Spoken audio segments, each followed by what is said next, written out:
Hello everyone, welcome back to my channel geomatics engineering. और आज के इस लेक्चर में हम QGIS के वेक्टर जियो प्रोसेसिंग टूल्स के बारे में बात करेंगे। तो ये वेक्टर जियो प्रोसेसिंग टूल्स के अंदर ये जितने भी टूल्स हैं इन सबको हम एक्सप्लेन करेंगे और इनके क्या यूजेस हैं इसके बारे में बात करेंगे। तो इन सारे टूल्स को यूज करने के लिए सबसे पहले मैंने अपने पास जो है ये एक वेक्टर शेप फाइल खोल रखी है जो कि कुछ पॉलीगन्स हैं। और अगर मैं इसे आपको गूगल अर्थ पे खोल के दिखाऊं तो ये जो है कुछ विलेजेस की लोकेशंस हैं और उन्हीं के ऊपर जो है ये पॉलीगन्स क्रिएट किए हुए हैं। इनकी सिंबोलॉजी को चेंज करते हैं तो आपको ज्यादा अच्छे से समझ में आएगा। तो ये जितने भी पॉलीगन्स हैं कुछ कुछ विलेजेस को कवर कर रहे हैं। तो अब बात करते हैं सबसे पहले टूल की जो कि जियो प्रोसेसिंग टूल में अवेलेबल है। तो सबसे पहला टूल है बफर। तो बफर टूल के बारे में QGIS के या GIS के जो भी बेसिक यूजर्स हैं उनको जरूर पता होगा कि बफर टूल का इस्तेमाल जो है हम किसी भी पॉलीगन का एक बफर एरिया उसके अराउंड में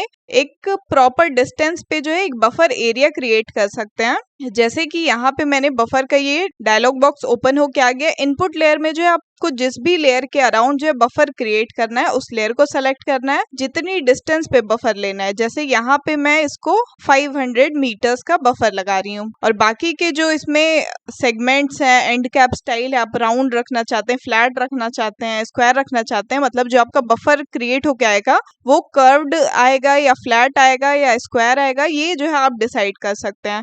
तो मैं यहाँ जो बाय डिफॉल्ट राउंड है उसको रहने देते हैं और बाकी सारी चीजें भी इसमें बाय डिफॉल्ट जो वैल्यूज है वही रहने देते हैं। और इसको जब रन करेंगे तो ये देखिए ये आपके पास जो है एक बफर वाली लेयर बन के आ गई है। कि कलर को चेंज करते हैं अगर तो ये जो आप देख रहे हैं हमारे पास जितने भी पॉलीगन्स थे उनका 500 मीटर का, जैसा कि अगर आप यहाँ मेजर टूल से मेजर करें, लेंथ मेजर करने के लिए मेजर लाइन करना है और इसको मेजर करेंगे तो ये 500 के अराउंड में सारा ये 500 ही होगा एग्जैक्ट, पर यहाँ स्नैपिंग नहीं ऑन है तो इसलिए ये थोड़ा कम ज्यादा दिख रहा है। तो यहाँ पे अगर जैसे आपको कोई विलेज है उसका 500 मीटर का एरिया बताना है, उसके सराउंडिंग में कितना 500 मीटर का एरिया कवर हो रहा है, तो आप बफर टूल का यूज कर सकते हैं यहाँ पे। और बफर टूल्स का जो है ज्यादातर इस्तेमाल जो है रिस्क जोन एनालिसिस होता है, जब कभी फ्लड का या फिर किसी और भी डिजास्टर का जो है रिस्क जोन एनालिसिस करते हैं हम, उसका जो सेंटर पॉइंट होता है थ्रेट का उसके सराउंडिंग में 50 metre, 100 metre, high risk zone, low risk zone, ऐसा करके बफर टूल के यूज से जो है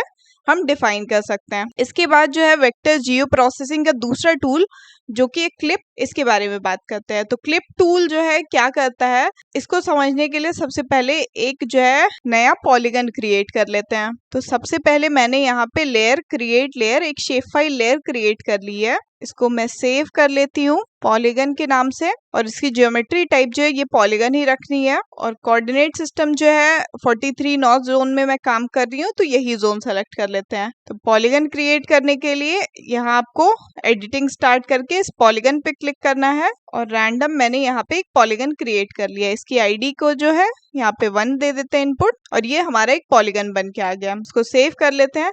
और क्लिप फीचर का क्या काम है कि अगर किसी पॉलीगन के ऊपर जो है कोई दूसरा पॉलीगन ओवरलैप हो रहा हो तो क्लिप टूल जो है उस ओवरलैपिंग पार्ट को कट करके अलग से एक नई लेयर में जो है आपको एक्सपोर्ट करके दे देता है।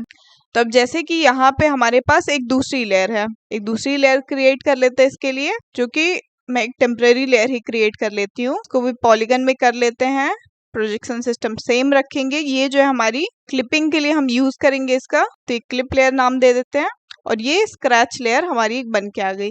अब जैसे कि ये हमारा पॉलीगन है और इसमें से जो हमें ये छोटा सा पार्ट जो है क्लिप करके बाहर निकालना है, तो यहीं पे जो है क्लिप टूल का यूज आता है। आपको वेक्टर में जाना है, जियो प्रोसेसिंग में जाना है, क्लिप टूल पे क्लिक करना है और इनपुट लेयर जो है हमारी ये जो पॉलीगन बनाई थी ये है और इस पे ओवरले कर रहा है हमारे ये स्क्रैच लेयर। और इसको रन करेंगे जब तो आपको जो आउटपुट फाइल मिलेगी, बाकी दोनों लेयर्स को ऑफ करते हैं तो जो ओवरलैपिंग पार्ट है बस वही जो है आपको एज अ आउटपुट मिलेगा। इसका यूज आप कहाँ पे कर सकते हैं, जैसे कि आपके पास कोई एरिया ऑफ इंटरेस्ट है, आपको उसको डिस्ट्रिक्ट बाउंड्री, स्टेट बाउंड्री या फिर विलेज बाउंड्री से क्लिप करना हो तो उस केस में जो है आप, अगर आपके पास बाउंड्रीज अवेलेबल है तो अपने एरिया ऑफ इंटरेस्ट के ऊपर उस बाउंड्रीज को ओवरलैप करके और क्लिप टूल का यूज करके आप एरिया ऑफ इंटरेस्ट को क्लिप कर सकते हैं। इसके बाद बात करते हैं तीसरे टूल की जो कि कॉन्वेक्स हल। तो ये कॉन्वेक्स हल भी जो है ये बहुत ही यूजफुल टूल है। इसका यूज कहाँ पे होता है, तो जैसा कि इस टूल के जो है ये डिटेल्स में लिखा हुआ है कि मिनिमम बाउंडिंग ज्योमेट्री क्रिएट करता है। अब मिनिमम बाउंडिंग ज्योमेट्री क्या है, जैसे कि इसको यूज करने के लिए हम जो हमारी ये सबसे पहली वाली शेप फाइल थी इसका यूज करेंगे। अब सबसे पहले मैं इस टूल को रन कर देती हूँ, फिर आपको दिखाती हूँ कि क्या डिफरेंस आएगा। वेक्टर में जाना है, जियो प्रोसेसिंग टूल, कॉन्वेक्स हल। तो ये हमारी जो जालंधर तहसील है इस पे कॉन्वेक्स हल को हमें रन कर देना है। इसको मैं एज ए टेम्पररी लेयर ही सेव कर रही हूँ और रन करते ही आपके पास एक नई लेयर बन के आएगी। अब इस नई लेयर में और पुरानी लेयर में हमारी क्या डिफरेंस है, तो अगर आप इस कॉन्वेक्स हल वाली लेयर को ऑफ करेंगे तो आप देख सकते हैं कि इसकी जो बाउंड्री है, कहीं कहीं से ये जो कर्व्स थे इसको जो है इसने शार्पन कर दिया और एक फिनिशिंग ला दी है हर एक पॉलीगन में। हर एक पॉलीगन को आप नोटिस कर रहे होंगे, जहां कहीं पे भी थोड़ा सा कर्व है, टेढ़ा मेढ़ा है, उसको इसने जो है स्मूथ कर दिया और एक प्रॉपर फिनिशिंग के साथ एक नया पॉलीगन क्रिएट कर लिया है। तो यही जो होता है मिनिमम बाउंडिंग टूल होता है, जिसको मिनिमम बाउंडिंग के नाम से जो है ये ArcGIS में अवेलेबल है और कॉन्वेक्स हल के नाम से आपको ये QGIS में मिल जाएगा। तो इसके बाद बात करते हैं अपने चौथे टूल की, जो कि डिफरेंस टूल। तो डिफरेंस टूल का क्या यूज है, ये जो आपको डिफरेंस टूल यूज करने के लिए हमने जो ये पॉलीगन क्रिएट किया था इसका यूज करेंगे और इसके साथ में जो ये स्क्रैच लेयर बनाई थी इसका यूज करेंगे। तो डिफरेंस लेयर क्या कहता है, हमें ओवरलैपिंग पार्ट जो इसके अलावा जो एरिया बचता है, मतलब कि आउटसाइड जो पॉलीगन है ये सारे जो है आपको क्लिप होके मिल जाएंगे। तो यूज करके देखते हैं इसको। तो डिफरेंस टूल पे क्लिक करना है। इनपुट लेयर जो हमारी पॉलीगन वाली लेयर है और ओवरले हो रही है लेयर जो है स्क्रैच लेयर। इसको जब रन करेंगे आप तो आपको एक नई लेयर मिलेगी और जिसमें आपको क्या देखने मिलेगा, इसको ऑफ करते हैं तो ये देखिए जितना ओवरलैपिंग पार्ट था वो इरेज हो गया और बाहर वाला जितना आउटसाइड एरिया था वो जो हमें एज अ नई लेयर मिल गई है। तो डिफरेंस टूल का यही काम है, ओवरलैपिंग पार्ट को जो है वो इरेज करके और बाकी बचा हुआ एरिया जो है हमें आउटपुट के रूप में एक नई लेयर में दे देता है। इसके बाद बात करते हैं चौथे टूल की। तो चौथा टूल जो है वो डिसॉल्व टूल है। तो डिसॉल्व टूल का कहाँ यूज होगा, डिसॉल्व टूल यूज करने के लिए हम जो है वापस से अपने इस शेप फाइल पे चलते हैं। अब इस शेप फाइल में जो है जैसे ओवरलैपिंग पॉलीगन्स होंगे, जहाँ पे जैसे ये ओवरलैपिंग पॉलीगन्स हैं। अब इन ओवरलैपिंग पॉलीगन्स में कहीं और पे, जैसे इस केस में मेरे पास एक ही पॉलीगन है यहाँ पे ओवरलैपिंग, और अगर इन ओवरलैपिंग पॉलीगन्स के एट्रीब्यूट्स जो हैं सेम हो तो हम चाहते हैं कि इनके एट्रीब्यूट्स के अकॉर्डिंग जो है ये डिसॉल्व हो जाए। तो ये दोनों पॉलीगन्स जो है इसको अगर सेलेक्ट करें और इनके एट्रीब्यूट्स देखें तो ये दोनों जो है सनौरा ये सेम ही विलेज के पॉलीगन्स हैं। हम चाहते हैं कि सेम एट्रीब्यूट वाले जो पॉलीगन्स है वो एक साथ मर्ज हो जाए। और अगर कोई ऐसा भी पॉलीगन होगा जो कि ओवरलैप हो रहा होगा पर सेम एट्रीब्यूट ना हो, वो मर्ज ना हो, तो इस केस में जो है डिसॉल्व टूल आपकी हेल्प करेगा। तो इसके लिए आपको क्या करना है, वेक्टर पे जाना है, जियो प्रोसेसिंग पे, डिसॉल्व पे जाना है। यहाँ हमारा इनपुट लेयर ये जालंधर तहसील और कौन सी फील्ड आपको डिसॉल्व करनी है। तो हमारा जो डिसॉल्व फील्ड था वो विलेज नेम जो था कॉमन था सबका, तो इस विलेज के अकॉर्डिंग डिसॉल्व टूल रन कर देते हैं। तो इसको रन करते आप देख सकते हैं ये जो ओवरलैपिंग पॉलीगन्स थे ये डिसॉल्व हो गए विलेज नेम के अकॉर्डिंग, क्योंकि इनके विलेज नेम सेम थे तो ये डिसॉल्व हो गया। अगर इनके विलेज नेम सेम नहीं होते तो क्या होता, करके देख लेते हैं एक बार। तो जैसे कि ये दोनों पॉलीगन्स हैं हमारे,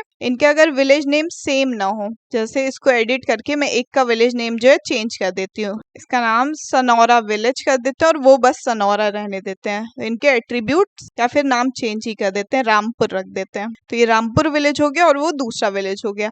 अब इस केस में अगर आप डिसॉल्व टूल जो है रन करेंगे, जैसे वेक्टर, इस लेयर को जो है पहले सेव कर देते हैं, उसके बाद वेक्टर पे जाना है, जियो प्रोसेसिंग पे, डिसॉल्व टूल पे, और यहाँ पे जो है आपको विलेज के अकॉर्डिंग अगर आप डिसॉल्व करते हो तो यहाँ देखिए आपको लेयर्स जो है डिसॉल्व होके नहीं मिलेंगी, क्योंकि आपने जो एट्रीब्यूट सेलेक्ट किए थे वो अलग अलग थे, अलग अलग विलेज के नेम थे, ये इसलिए डिसॉल्व नहीं होता। ऐसे केस में जो है ये टूल आपको हेल्प करेगा, जहाँ पे आप चाहते हैं कि बस एट्रीब्यूट जो मैच कर रहा हो, कोई भी एट्रीब्यूट हो सकता है वो आपके एरिया ऑफ इंटरेस्ट के अकॉर्डिंग, उसके अकॉर्डिंग जो आपके पॉलीगन्स डिसॉल्व हो जाएंगे एक दूसरे के साथ। ये तो था डिसॉल्व टूल। तो इसके बाद बात करते हैं अगले टूल की, जो कि है इंटरसेक्शन टूल। तो इस इंटरसेक्शन टूल का क्या यूजेस है इसके बारे में बात करते हैं। तो यहाँ पे जैसा कि आप देख सकते हैं कि this algorithm extract the overlapping portion of feature in the input and overlay layers. तो इंटरसेक्शन टूल भी जो है इनपुट और ओवरले लेयर जो रहती है उसके ओवरलैपिंग पोर्शन को जो है एक्सट्रैक्ट कर लेता है।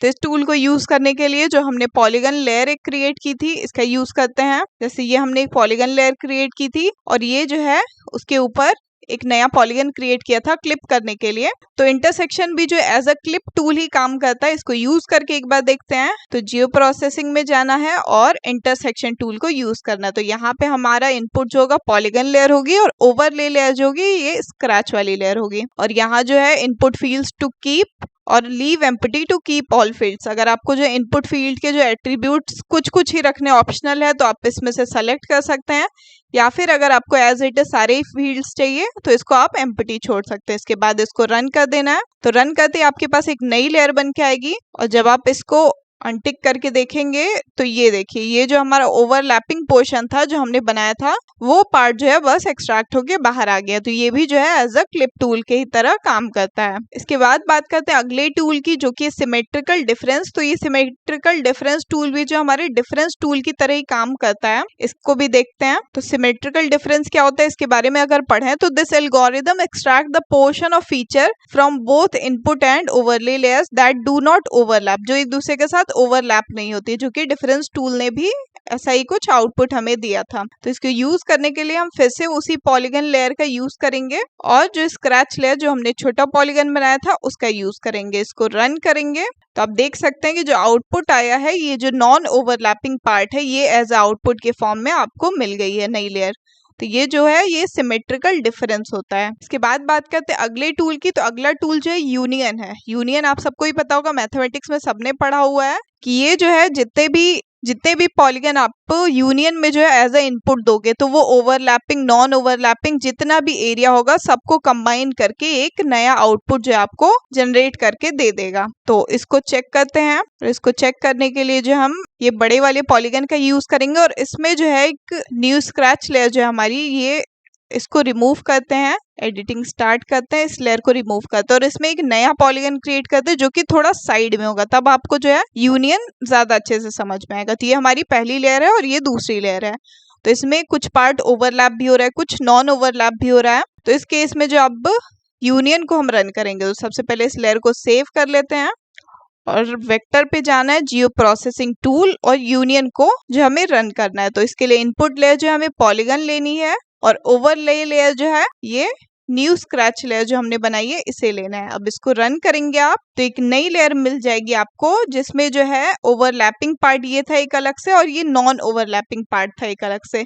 तो इसमें जो है ये एक तरह से जो है लाइंस को डिसॉल्व नहीं करता है, आपको एक नई लेयर बना के दे देता है फीचर्स को स्प्लिट करते हुए कि कितना पार्ट ओवरलैपिंग था कितना नॉन ओवरलैपिंग था, पर ये सब जो है एक साथ ही एक लेयर में आपको करके दे देता है। क्योंकि जैसा कि आप देखेंगे इसमें लिखा हुआ है कि an overlay layer can also be used in which case features from each layer are split at their overlap. ये जो है स्प्लिट करके आपको एरिया जो है प्रोवाइड करता है ओवरलैपिंग और नॉन ओवरलैपिंग के बीच में। तो आपको जो है इसको अदर पर्पस के लिए भी अगर आप बस इस पार्ट को यूज करना चाहते हैं तो आप जो है कर सकते हैं यूनियन टूल की हेल्प से। तो इसके बाद बात करते हैं अगले टूल की जिसके लिए हम जो है ये हमारे सबसे पहली लेयर जो थी पॉलीगन्स वाली इसका यूज करेंगे। तो अगला टूल जो है हमारा वो है एलिमिनेट सेलेक्टेड पॉलीगन्स का। इस टूल का यूज जो है किसी सेम लेयर में मल्टी पॉलीगन वाली शेप फाइल हो उसमें यूज करते हैं। तो इसका काम क्या है? तो इसका काम है कि this algorithm combine selected polygon of the input layer with certain adjacent polygons by erasing their common boundary. जो कॉमन बाउंड्री होती है वो इरेज कर देती। कैसे? अब जैसे कि यहाँ इस लेयर में जो है हमारे पास ये दो पॉलीगन्स हैं। अब इसमें से अगर आप कोई एक पॉलीगन सेलेक्ट कर लेते हो और इस पे जो है वेक्टर जियो प्रोसेसिंग में एलिमिनेट सेलेक्टेड पॉलीगन का टूल जो है रन करते हो, जैसे कि यहाँ इनपुट लेयर सेलेक्ट हो गई है और यहाँ जो है नेबरिंग जो उसका पॉलीगन है उसके साथ में आपको जो है रन करना है। तो किसके अकॉर्डिंग जो है आप मर्ज करना चाहते हो उस पॉलीगन के साथ, लार्जेस्ट एरिया के अकॉर्डिंग, स्मॉलेस्ट एरिया जो ओवरलैप हो रहा है उसके अकॉर्डिंग, या फिर लार्जेस्ट कॉमन बाउंड्री के अकॉर्डिंग। तो मैं यहाँ पे लार्जेस्ट कॉमन बाउंड्री सेलेक्ट कर रही हूँ और इसको रन कर देंगे। तो इसको रन करते आपके पास जो आउटपुट आएगा जैसा कि आप देख सकते हो यहाँ पे कि ये जो है पॉलीगन अपने जो नेबर वाला पॉलीगन था उसके साथ में मर्ज हो गया अपनी लार्जेस्ट बाउंड्री के अकॉर्डिंग, लार्जेस्ट शेयर्ड बाउंड्री के अकॉर्डिंग। तो ये तो था वेक्टर जियो प्रोसेसिंग का एलिमिनेट टूल और इसके यूज। तो आज जो हमने वेक्टर जियो प्रोसेसिंग टूल्स के अंदर जो ये सारे 9 टूल्स जो है इनके बारे में बात की और इनका यूजेस क्या है इसको भी हमने एप्लीकेशन के फॉर्म में देखा। तो आई होप कि आप सबको QGIS के इस लेक्चर के बारे में अच्छे से समझ में आया होगा और आप सबको ये पसंद आया होगा। तो आप सबका इस वीडियो में बने रहने के लिए बहुत बहुत धन्यवाद। Thank you very much.